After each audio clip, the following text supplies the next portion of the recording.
Si os parece, vamos arrancando para que no se nos haga muy tarde.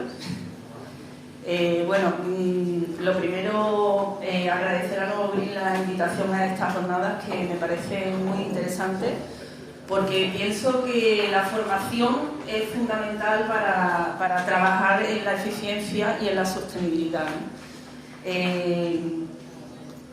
Mi empresa es una consultora, Plan con B de verde, el nombre la verdad es que tiene su encanto, y nos dedicamos a trabajar en el mundo de la arboricultura, haciendo planes directores, planes de gestión de arbolado, y además también pues, en temas de paisajismo, en diseño y gestión de jardines públicos y jardines privados, ¿no?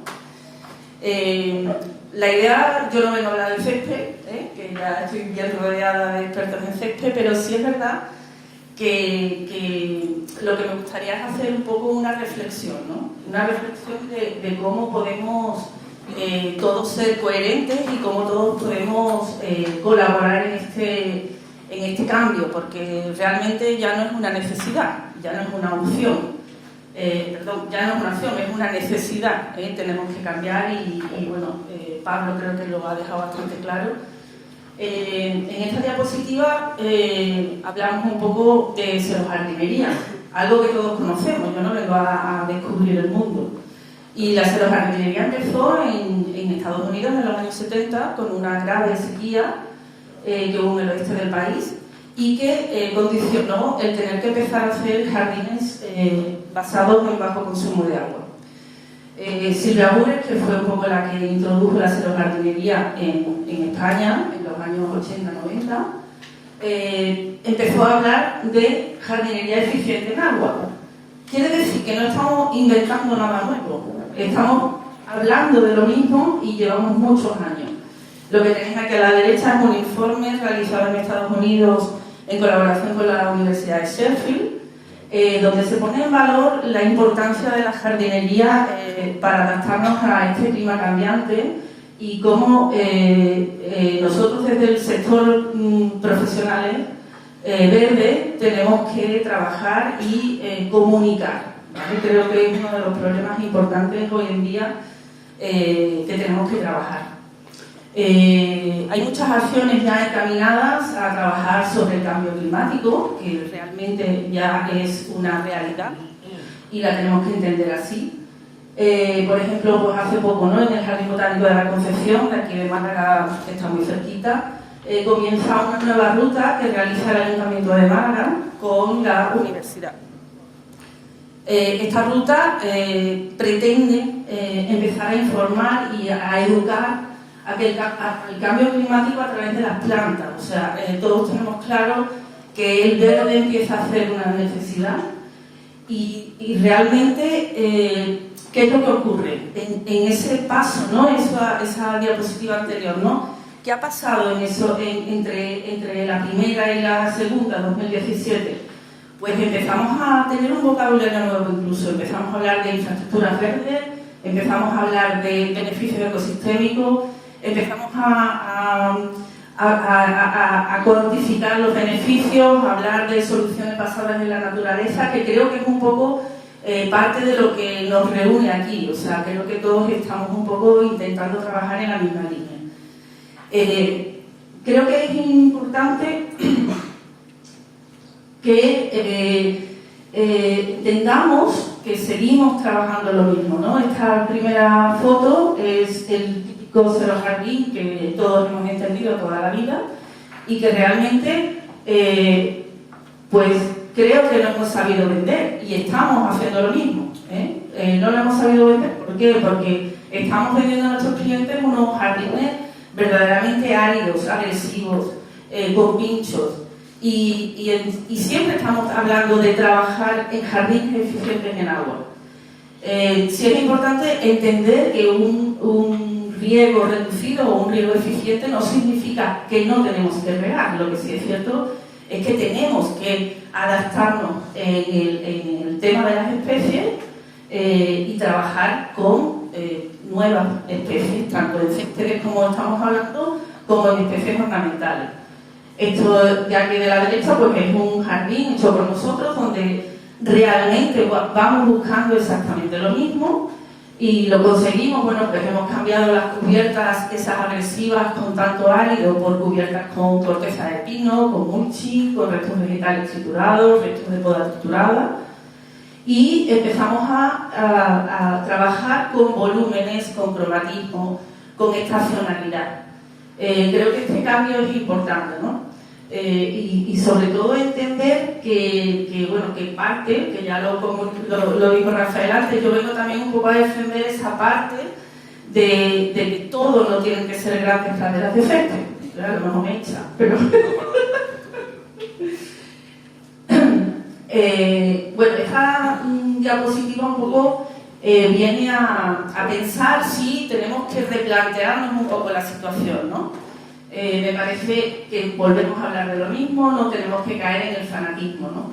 Me hace mucha gracia que el primer jardín estático, jardín con muy poca biodiversidad, que era el jardín tradicional, primaba la gran pradera de césped y con poca biodiversidad, pues está indignado con el jardín del vecino, donde estamos empezando a introducir la naturaleza dentro de las ciudades, ¿no? Tenemos que pensar que ahora mismo el 54% más o menos de la población vive en ciudades y está previsto que para el 2050 aproximadamente entre 70 y 80% de la población será o vivirá en las ciudades.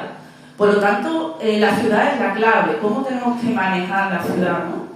Uno de esos conceptos nuevos que aparecen, por ejemplo, es el tema de la biodiversidad. Aparece la regla de Saint-Amour, que no sé si la conocéis, que nosotros la tomamos como base cuando hacemos planes directores de arbolado, que se recomienda que no más de un 10% de la vegetación y sobre todo en el tema de arbolado sea de la misma especie, no más de un 20% del mismo género y no más de un 30% de la misma familia.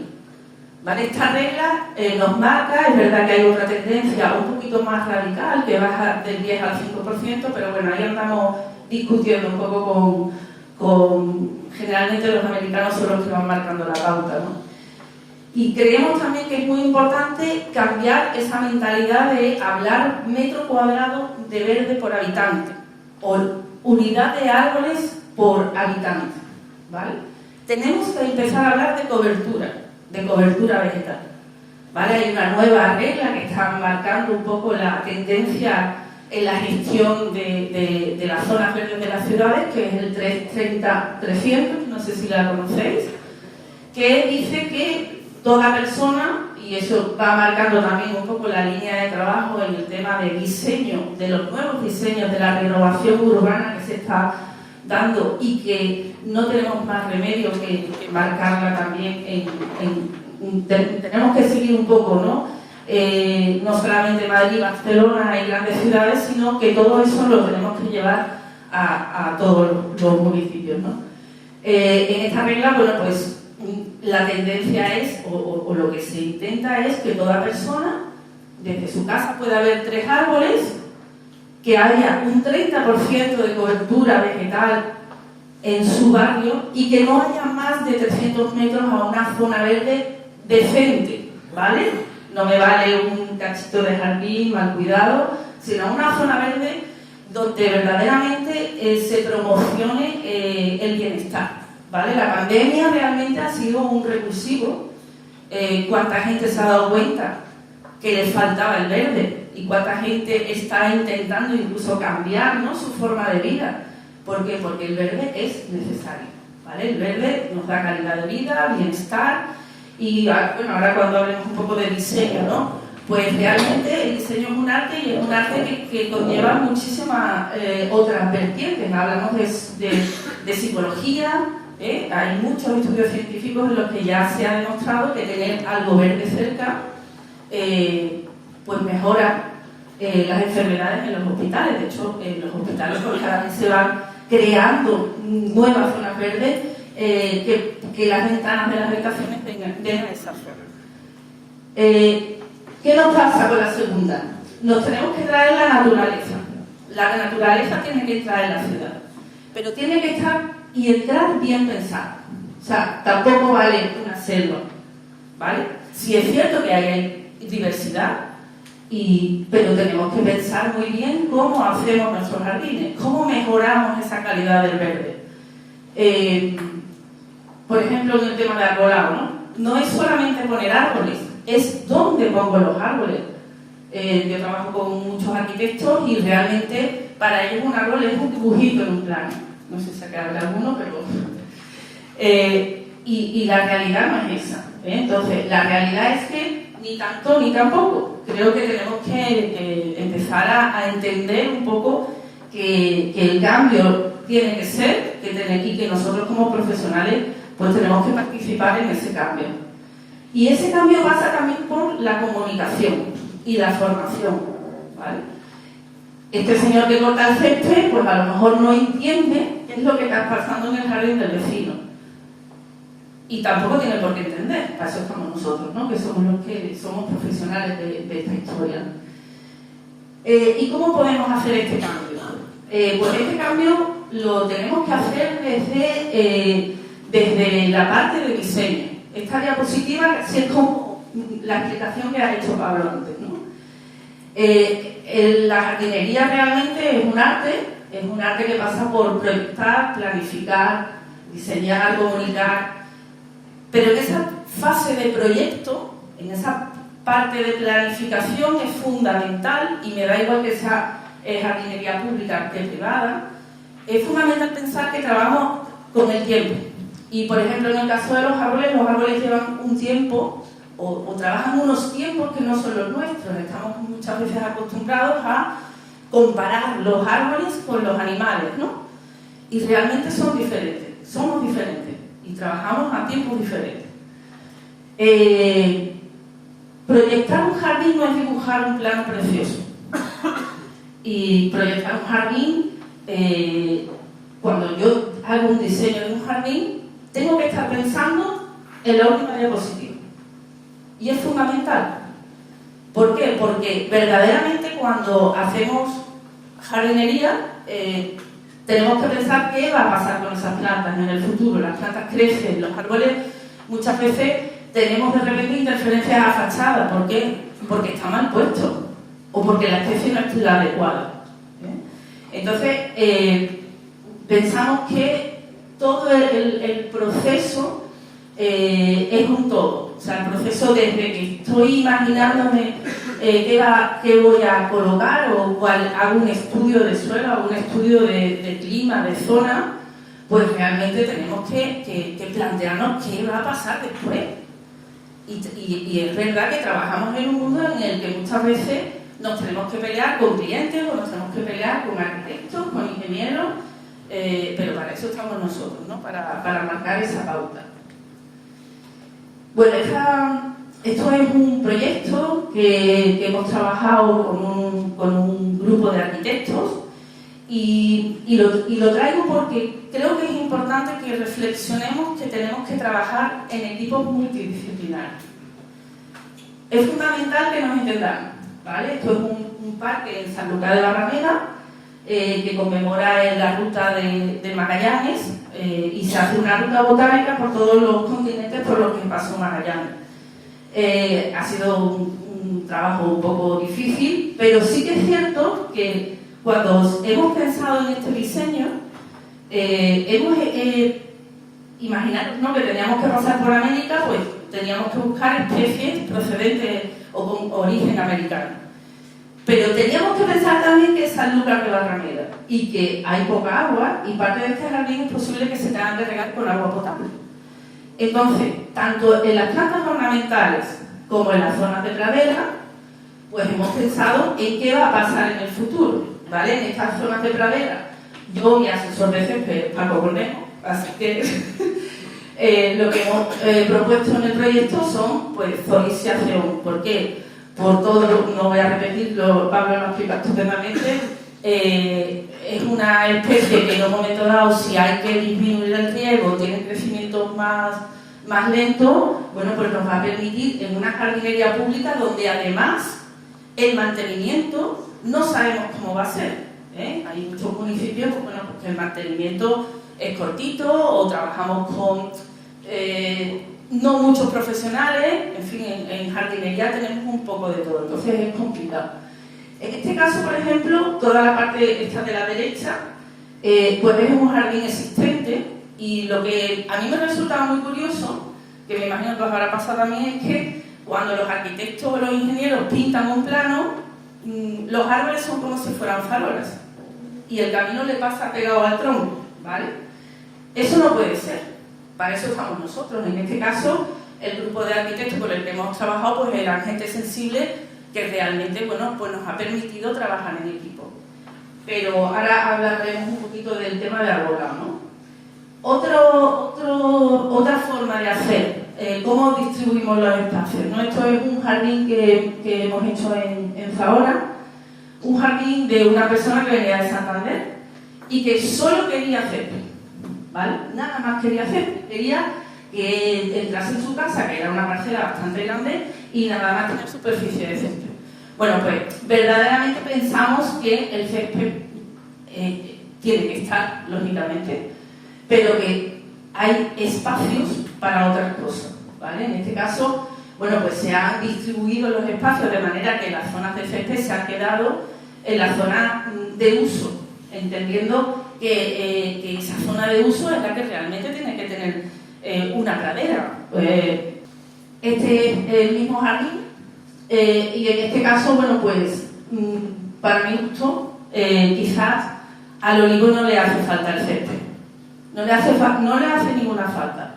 Esta parte del jardín la hicieron cuando nosotros nos fuimos, con lo cual, bueno, el hombre quería seguir con su césped.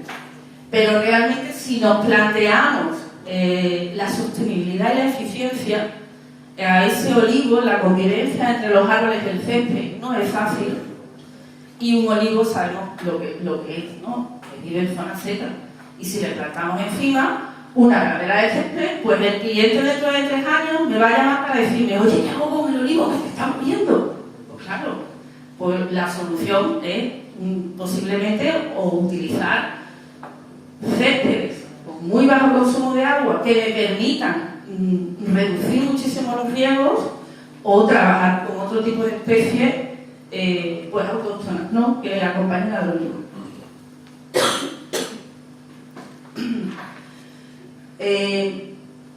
Nosotras en nuestra empresa, una de los grandes retos que tenemos y de las cosas que nos preocupan es el tema de la elección de especies.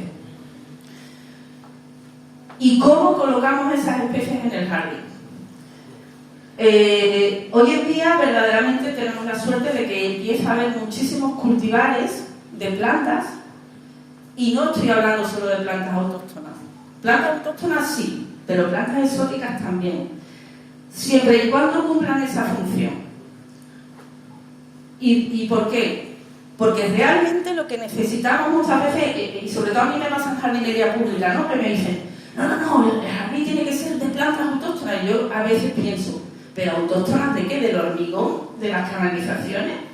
¿Autóctonas de un alcorque lleno de bordillos? No, ¿vale?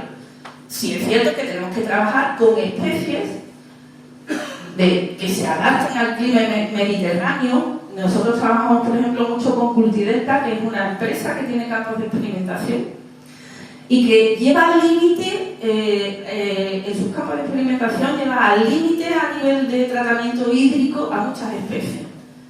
Y trabajamos pues con muchísimos cultivares, pues de lavándulas, de salvias, que no tienen por qué ser autóctonas, ¿vale? Pero incluso, bueno, nos están dando. ¿Nosotros qué buscamos cuando hacemos un jardín? Buscamos cromatismo, buscamos estacionalidad, eso es muy importante. Tenemos que sentir cuando el jardín va cambiando que están cambiando las estaciones, y esto le da dinamismo al jardín, y le da otra cosa muy importante que creo que tenemos que entender a eso, que es la biodiversidad. O sea, el tema de la regla de Santamur, pues habrá gente que no la comparta, pero ¿qué nos pasa si de repente en Pineda nos llega el Tomicus, que está llegando? Pues nos quedamos sin Pineda, es lo que le da el nombre al Real Club. Entonces creo que en este cambio de mentalidad pasa por también entender que hay más especies, y hay un catálogo, gracias a Dios, hoy en día, que nos permiten trabajar con muchas más especies. Y otro aspecto importante, nosotros generalmente huimos de lo que son flores de temporada, no es sostenible las flores de temporada, y huimos de arbustos que precisen de un recorte continuo, tampoco es sostenible. Estamos generando un mantenimiento desde el minuto 1 que empezamos el jardín, ¿vale? Bueno, pues eso tiene que ser la base de nuestro diseño y tiene que ser la base de nuestro trabajo. ¿Cómo podemos hacer eso también muchas veces? Hacemos marcos de plantación amplios, intentamos que la planta tenga soporte natural. Si nosotros empezamos el jardín poniéndolo todo apretado, pues ya sabemos que vamos a tener que empezar a recortar en nada. O si ponemos un arbusto que está pegado al camino, pues sabemos que ese arbusto se va a comer el camino. Todo eso hay que pensarlo cuando empezamos a trabajar, ¿vale? Entonces, mi idea hoy era un poco reflexionar sobre todos estos detalles, ¿no? Otras cosas que podemos hacer en este jardín, por ejemplo, que está pegado al Real Club, pues el césped ya es la parte integrante del propio jardín.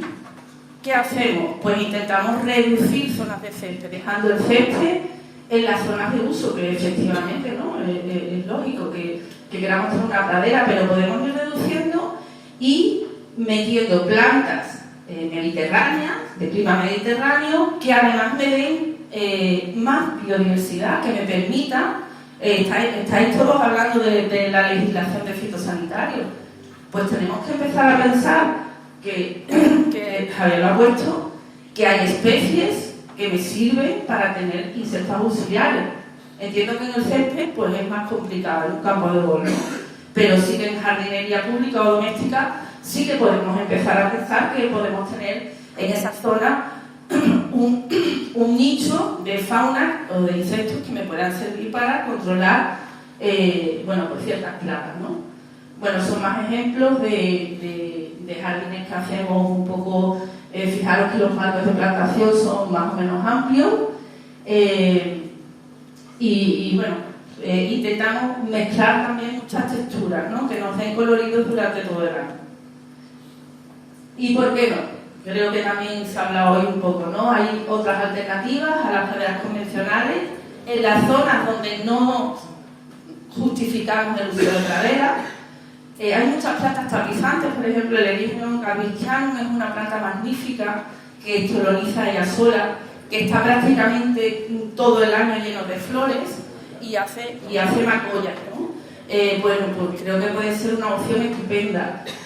Autóctonas o gramíneas, pero gramíneas que hacen colchoncitos, ¿no? Ahí por detrás lo que se ve es Frankennia laevis y por delante, bueno, pues tenemos Teucrimarum, salvias pequeñitas o Festuca glauca, por ejemplo, que son plantas que hacen macolla, ¿no? ¿Por qué no la lichondra? Yo recuerdo cuando empecé hace 10 años, pues que la lichondra era un césped gallego, así me la aprendí yo, pero es que en Sevilla va viendo zonas donde no hay prácticamente agua, son zonas muy residuales y aparece la lichondra ella sola. La zoysia pero utilizada de otra forma. Puede llegar a ser incluso una planta ornamental dentro del jardín. No sé si habéis visto algún jardín japonés, pero los japoneses utilizan la zoysia de esta forma. La lipia, creo que la lipia es una planta súper interesante también, que hace praderas verdes, que ahora, por ejemplo, en primavera se llena de florecilla. Creo que no podía hacer teques porque no existe. Y de verdad que es una planta importante.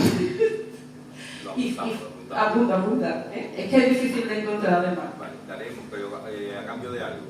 Bueno, yo te la compro, que no la encuentro en ningún lado. El cambio sencillo. Vamos a cambiarle el título a la conferencia. En vez de reducir zonas de césped, vamos a poner combinar zonas de césped. Vale, combinar, eso sí. No, eso lo estoy diciendo, que lo que estamos es conviviendo césped y jardines. Bueno, hay muchas otras tapizantes, ¿vale? Y bueno, esa convivencia, ¿no?, que estamos hablando de los jardines con las praderas de césped, con los árboles no es tan bueno. Esa convivencia es un poco más complicada. Y lo que tenemos que saber es por qué. Normalmente quizás no entendemos cómo funcionan los árboles. En las ciudades, por ejemplo, pues reducimos el espacio donde se desarrollan. Y tenemos que pensar no solamente en la parte de arriba, sino tenemos que pensar en la parte de abajo, en el sistema radicular. Normalmente los árboles tienen un sistema radicular donde tienen aproximadamente unas 5 categorías diferentes de raíces. Primero tenemos la primera y segunda categoría, son la raíz pivotante y raíces maestras, que son raíces leñosas y perennes. Y que normalmente esa raíz pivotante, tenemos el dibujo típico del colegio en la cabeza, esa raíz pivotante, cuando trabajamos con árboles que vienen de vivero, esa raíz pivotante se ha perdido. Entonces, lo que sí empezamos a generar son raíces maestras, que son las raíces que le dan anclaje a los árboles y le dan, digamos, la estabilidad.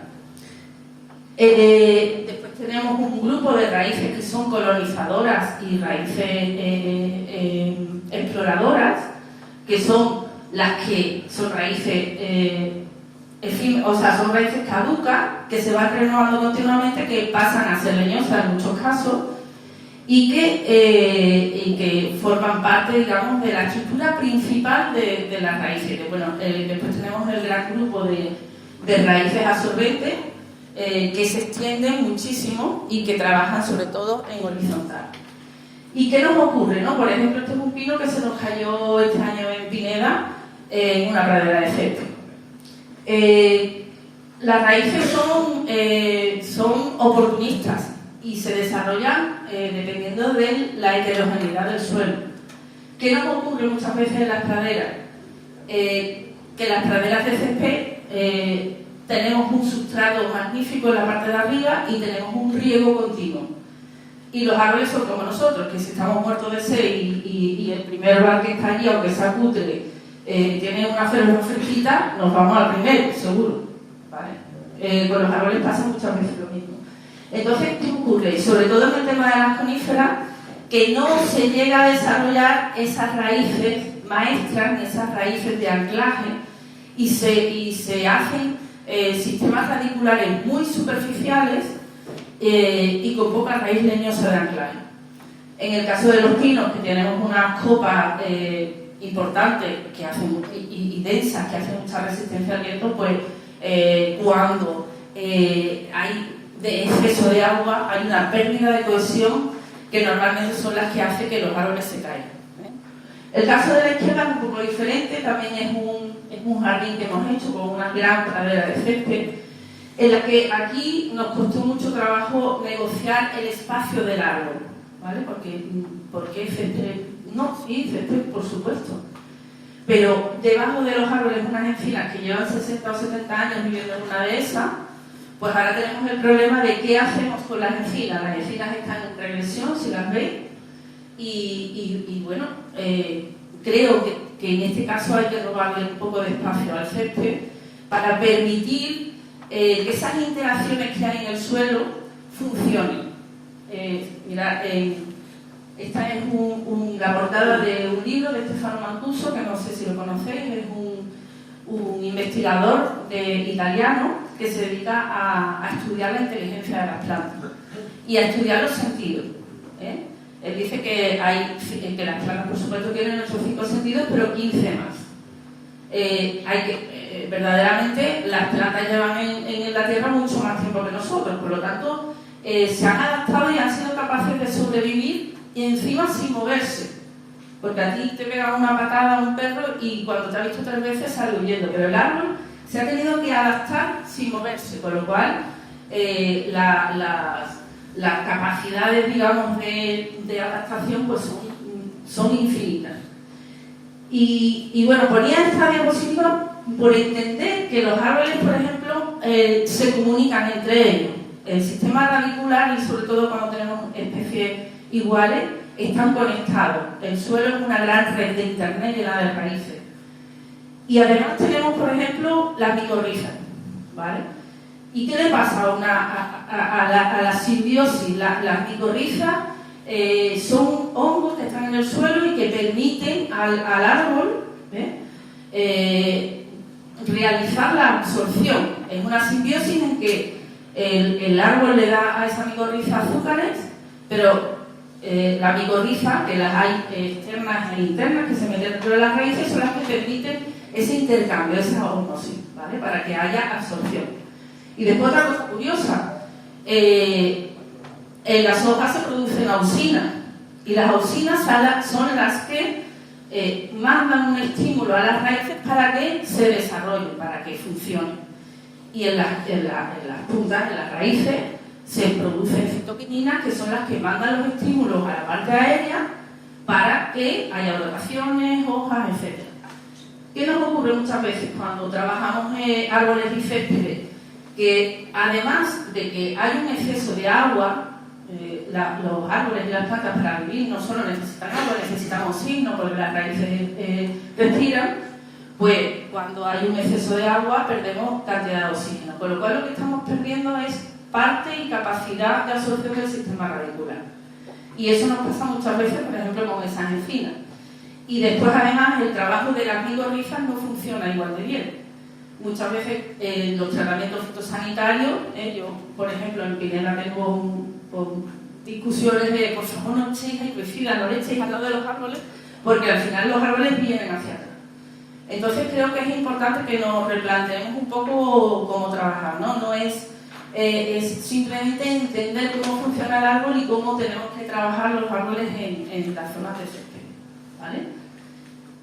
Conclusión, esta foto de Pineda, ya en Pineda hay muchas zonas mucho más bonitas que esta foto, pero me hace mucha ilusión porque fue después de que hicimos el plan director de arbolado, pues fue el primer árbol en el que se hizo, bueno, pues una reducción de la zona de césped, sobre todo en la zona de reducción de copa, pues para facilitar sobre todo esa aireación, ¿no? Que el sistema radicular pudiera trabajar un poquito mejor. Y bueno, creo que es muy importante, por supuesto, planificar, diseñar con cabeza y comunicar. Creo que tenemos que formar a los ciudadanos, formar a nuestros clientes y que entiendan que si de repente un césped pues tiene una época de dormancia, pues no pasa absolutamente nada. Que es la naturaleza, o sea que lo que estamos viendo es la estacionalidad.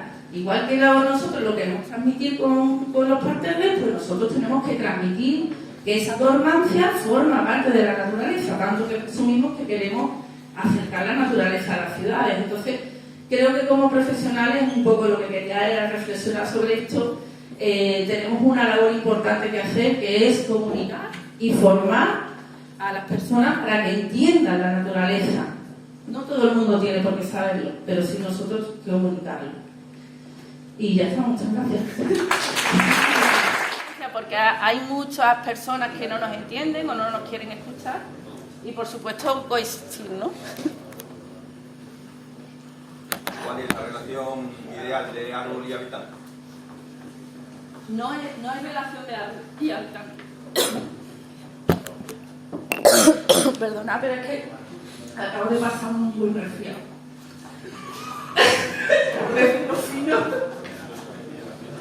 Acabo de salir del COVID a hacer resfriado. Hoy en día se habla de cobertura vegetal. De hecho, por ejemplo, nosotros trabajamos con un programa que se llama ITRI y con ITRI calculamos cuál es la cobertura vegetal que tiene hace poco hemos hecho el plan de arbolado del Benalmádena. Y bueno, ha salido que el Benalmádena tiene una cobertura vegetal casi del 36%. Y en ningún momento nos habla del número de árboles por persona. ¿Por qué? Porque tú puedes poner muchísimos árboles mal puestos y mal plantados. Ahí no he entrado. Esas otras que muchas veces modificamos el entorno, subimos la cota pues en campo de gol, pasa mucho, ¿no? Y al subir la cota lo que hacemos es que las raíces tengan cada vez menos oxígeno porque están más bajas. Entonces realmente lo importante es poner la planta adecuada en el sitio adecuado. Y los árboles es otra cosa súper importante. Los árboles son grandes y tienen que ser grandes.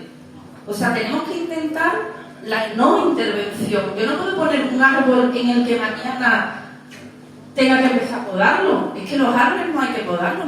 De forma natural, los árboles en el monte no se podan y no les pasa nada.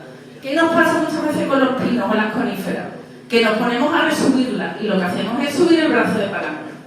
Con lo cual, estamos modificando el porte natural. Entonces, no podemos hablar de números, tenemos que hablar de cobertura. Es uno de los cambios de mentalidad que tenemos que tener.